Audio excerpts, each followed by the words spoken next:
దేవుని నామానికి మహిమ కలుగును గాక.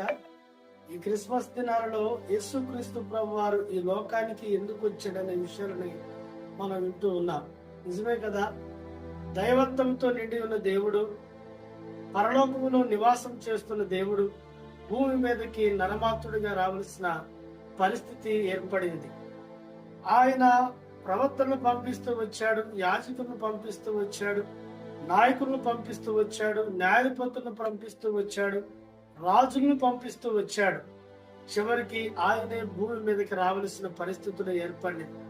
ఎందుకు ఆయన ఈ భూమి మీదకి వచ్చాడని మనం లేఖనాలను పరిశోధిస్తే లూకాసు వార్త 19వ అధ్యాయము 10వ వచనం ఇలా సెలవిస్తూ ఉంది. నశించిన దానిని వెదకి రక్షించుటకు మనుష్య కుమారుడి లోకమునకు వచ్చును. ఆయన దేవుడు ఎందుకు ఈ లోకానికి వచ్చాడంటే నశించిన దాన్ని వెతికి రక్షించుడు.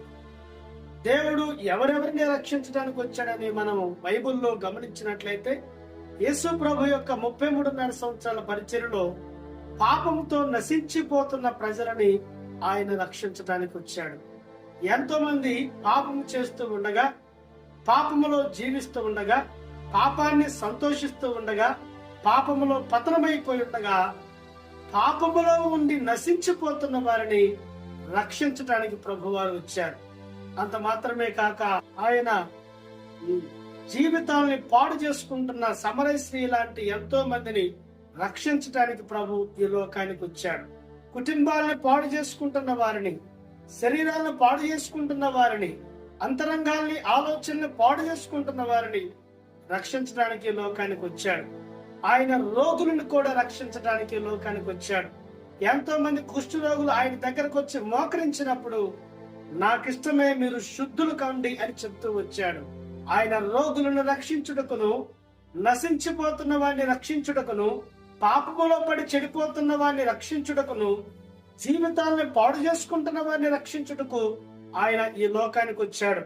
అంత మాత్రమే కాదండి, తప్పిపోయిన వారందరినీ కూడా దారి చేర్చడానికి ఆయన ఈ లోకంలోకి వచ్చి ఉన్నాడు.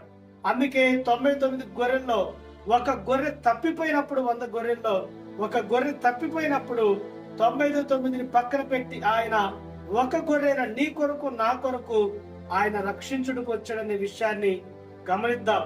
మరణ భయముతో ఉన్న వారిని రక్షించడానికి లోకానికి యేసు ప్రభు వారు వచ్చారు. కాబట్టి బ్రతుకు చెడిపోయినా, పాపములో పడిపోయినా, రోగముతో ఉన్నా, నెమ్మది లేకుండా, మరణభంశంలో ఉన్న మనందరినీ రక్షించడానికి యేసు ప్రభు రక్షకుడుగా ఈ లోకంలో జన్మించాడు. దేవుడి మాటలు దీవించును గాక.